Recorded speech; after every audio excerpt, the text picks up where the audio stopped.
Seperti yang kita tahu, wabah COVID-19 ini telah berhasil menjangkiti puluhan negara dari seluruh penjuru dunia. Dengan total hingga hari ini, 17 Maret 2020, WHO mengkonfirmasi bahwa ada 167.511 orang yang menjadi positif korban virus corona dengan 6.600 lebih kematian. COVID-19 juga telah sukses memukul mundur perekonomian dunia akibat dibatasinya transportasi antar negara untuk mencegah penularan lebih lanjut.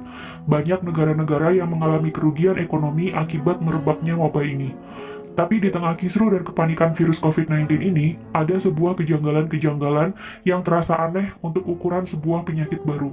1. COVID-19 menyebar sangat cepat, bahkan berada di dekat atau bersentuhan dengan korban terinfeksi COVID-19 bisa menyebabkan tertular. Belum ada setengah tahun, tapi wabah ini sudah menjangkiti puluhan negara di seluruh dunia dengan total korban mencapai ratusan ribu jiwa. 2. COVID-19 tidak mematikan seperti SARS atau MERS, di mana dua penyakit ini adalah penyakit yang ditimbulkan oleh virus corona, sama-sama corona namun berbeda jenis. Tapi anehnya, COVID-19 ini diberitakan di mana-mana, dan media lebih suka memblow up kasus COVID-19 ini jauh lebih banyak dibandingkan dengan kasus SARS atau MERS dahulu. Mari kita lihat grafik berikut ini. 56,6% pasien terinfeksi COVID-19 dinyatakan sembuh, 40% masih dalam perawatan atau masa penyembuhan. Jumlah yang meninggal hanya 3,5%. Sedangkan dibanding dengan penyakit-penyakit lainnya seperti flu burung, MERS, Ebola, TBC, dan SARS, tingkat kematian yang ditimbulkan COVID-19 cenderung rendah. Tapi mengapa media lebih suka memberitakan COVID-19 ini dibandingkan dengan penyakit-penyakit lain yang lebih mematikan? Bukankah ini aneh? Dari keanehan-keanehan ini akhirnya muncullah banyak teori konspirasi mengenai COVID-19. Di antaranya, 1. Virus COVID-19 adalah kiriman dari tentara militer Amerika untuk Cina. Dilansir dari liputan6.com, pejabat Cina mengklaim kasus pertama virus corona COVID-19 bukan berasal dari negaranya, melainkan dari Amerika Serikat. Ia menuduh seorang tentara asal AS yang membawa COVID-19 ke negeri tirai bambu tersebut. Juru bicara Kementerian Cina, Zhao Lijian, juga dianggap melontarkan tuduhan yang sama. Setelah dalam akun Twitter pribadinya menyebut ada teori konspirasi yang menuduh AS sebagai penyebabnya. Merebaknya virus COVID-19 pertama kali di Cina tepat setelah terjadinya perang dagang antara Cina dengan Amerika dimulai. Dalam perang dagang itu diprediksikan Amerika Serikat akan kalah atas Cina, dan sempat diprediksi jika Cina memerankan perang dagang terhadap Amerika Serikat, maka ke depan kiblat ekonomi bukan lagi ke Amerika Serikat, melainkan ke Cina. Meski demikian, tuduhan pejabat Cina ke Amerika Serikat ini tidak disertai dengan bukti apapun. 2. COVID-19 bukannya penyakit biasa, melainkan senjata biologis yang diciptakan untuk memulai perang. Dilansir dari cnbcindonesia.com, Komandan Korps Pegawai Revolusi Iran atau IRGC mengatakan virus corona mungkin merupakan senjata biologis dari Amerika Serikat atau USA. Pengamat militer dan pertahanan Koni Rahakundini Bakri juga menduga bahwa COVID-19 ini adalah senjata biologis yang digunakan sebagai senjata pemusnah massal. Koni juga menyebut dari pernyataan mantan perwira intelijen Central Intelligence Agency atau CIA, Philip Giraldi, yang mengatakan bahwa COVID-19 bukan terjadi secara alami, melainkan melalui mutasi genetik. Giraldi menyebut virus mematikan itu sengaja diproduksi di laboratorium oleh Amerika Serikat bekerja sama dengan Israel. Amerika Serikat sengaja membuat virus itu untuk menghancurkan Cina dan Iran yang merupakan musuh terbesarnya. Lebih lanjut, Koni membeberkan senjata biologi memiliki daya tarik untuk digunakan karena sangat murah. Berdasarkan data, dia menyebutkan 1 km persegi serangan senjata biologi hanya berkisar $1. Selain itu, senjata biologi dinilai tidak mudah dideteksi, baik dengan X-ray ataupun anjing pelacak sekalipun, serta sangat mudah untuk diangkut. Sedangkan senjata konvensional memerlukan biaya $2.000, senjata nuklir $800, dan senjata kimia $600. Iran sendiri berada di ambang kekacauan akibat wabah virus corona. Bagaimana tidak, sebanyak 8% anggota parlemen Iran ternyata tertular virus SARS-CoV-2 dari penyakit COVID-19. Sebanyak 23 dari 290 anggota Dewan Perwakilan Rakyat Iran atau majelis dilaporkan positif tertular virus corona. Parlemen langsung ditangguhkan tanpa batas waktu dan anggotanya diminta untuk berhenti bertemu dengan publik. Iran memang menjadi satu-satunya negara yang memiliki banyak pejabat pemerintah yang terinfeksi virus corona. Wakil Presiden Masoume Ebtekar, Wakil Menteri Kesehatan Iraj Harirchi, Kepala Badan Darurat Nasional Pir Hossein Khalifan, dan Kepala Komite Keamanan Nasional Parlemen dan Hubungan Luar Negeri Mojtaba Zulnur dinyatakan positif terkena virus corona. Bahkan, penasihat utama Ayatollah Ali Khomeini, yakni Muhammad Mir Mohammadi, meninggal akibat tertular virus tersebut. 3.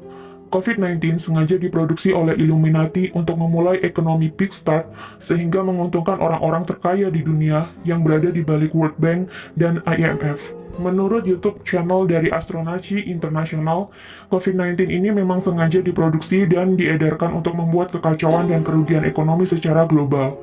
Imbasnya, banyak sekali harga saham yang anjlok dan banyak investor menjualnya dengan harga murah. Selain itu, dengan merebaknya wabah COVID-19 ini, mau tidak mau akan memukul banyak negara bahkan dunia menuju ke kerugian ekonomi akibat tersedotnya banyak biaya untuk merawat warga yang sakit dan dirumahkannya banyak pekerja untuk mencegah penularan COVID-19 lebih lanjut. Efeknya, banyak perusahaan akan mengalami kerugian dan menurunnya pendapatan negara. Akibatnya, mau tidak mau resesi atau perlambatan ekonomi akan diprediksikan benar-benar terjadi dan negara-negara di dunia akan membutuhkan hutang untuk membangkitkan kembali perekonomian di negara mereka. Tentu saja kemana lagi negara-negara yang merugi ini akan berhutang jika bukan ke World Bank dan IMF. Sedangkan World Bank dan IMF yang menjadi bagian dari PBB sendiri memiliki penyokong dana di baliknya dan disinyalir adalah Illuminati.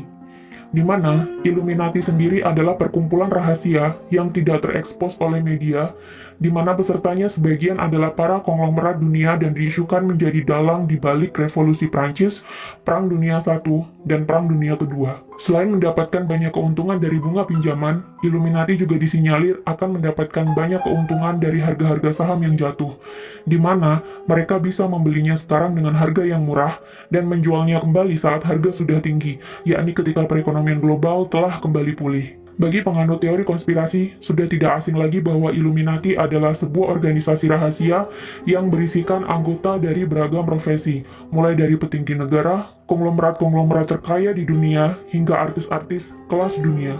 Tujuan dibuatnya Illuminati ini tentu saja untuk menyejahterakan kepentingan-kepentingan anggotanya dan menguntungkan orang-orang di dalamnya. Konspirasi terbesar adalah membuat dunia menjadi satu tatanan baru atau New World Order, di mana nantinya di dunia ini semua negara dan wilayah akan berada di bawah satu komando atau kepemimpinan. Tidak ada lagi perebutan kekuasaan internasional. Jika itu terjadi, tentunya akan mudah bagi anggota Illuminati mengontrol dunia dan mencetak kekayaan sebanyak-banyaknya dari seluruh belahan dunia. Untuk melancarkan maksud mereka ini, maka dibentuklah Organisasi Persatuan Dunia yang kita sebut sebagai PBB atau Persatuan Bangsa-Bangsa yang awalnya didirikan oleh Amerika, Inggris, dan Uni Soviet. PBB sendiri memiliki beberapa suborganisasi lebih kecil di antaranya World Bank dan IMF yang mengurus segala hal berkaitan dengan perekonomian dan perputaran uang di dunia. Konglomerat-konglomerat anggota Illuminati sendiri seperti Rothschild dan kawan-kawannya dilansir menjadi pendana bagi World Bank dan IMF. Jadi, apapun kegiatan yang dilakukan oleh World Bank dan IMF tentunya akan membawa keuntungan bagi para konglomerat ini, termasuk program pinjaman kepada negara-negara yang membutuhkan pasca meredanya wabah virus corona ini nantinya. 4. COVID-19 ini sebenarnya sudah ada antivirus atau vaksin. Masih mengacu pada penjelasan dari video yang diunggah oleh Astronaci sangat yakin COVID-19 sebenarnya sudah ada obatnya. Illuminati bukanlah sekelompok orang yang bodoh yang menciptakan kekacauan global demi tercapainya ekonomi Big Start yang menguntungkan mereka, tanpa mereka membuat vaksin atau obatnya. Astronaci sangat yakin bahwa COVID-19 ini sudah ada obatnya, hanya saja masih ditahan peredarannya menunggu supaya dunia benar-benar kolaps dan terjadi kerugian dan kejatuhan besar-besaran, di mana nanti sudah banyak negara kehabisan uang dan harga-harga saham turun hingga ke level terendahnya. Ketika sudah mencapai titik dasar, barulah vaksin ini dikeluarkan untuk meredakan kekacauan dan menyembuhkan orang-orang. Dengan sendirinya, COVID-19 akan menghilang seiring dengan mulai pulihnya perekonomian global. Tapi tetap, masing-masing negara akan kelimpungan mencari pinjaman dana untuk memulihkan perekonomian kembali. Kemana lagi negara-negara di dunia akan meminjam uang jika bukan ke IMF? Lagi-lagi yang mendapatkan keuntungan di balik semua kekacauan ini adalah orang-orang konglomerat yang berada di balik Illuminati yang juga menjadi penyokong dana di IMF dan World Bank. Memang banyak teori konspirasi merebak di antara keanehan virus COVID-19 ini yang merebak secepat pergerakan angin. Apakah kamu menyetujui teori-teori konspirasi di atas, atau kamu menemukan konspirasi lainnya? Tulis di kolom komentar.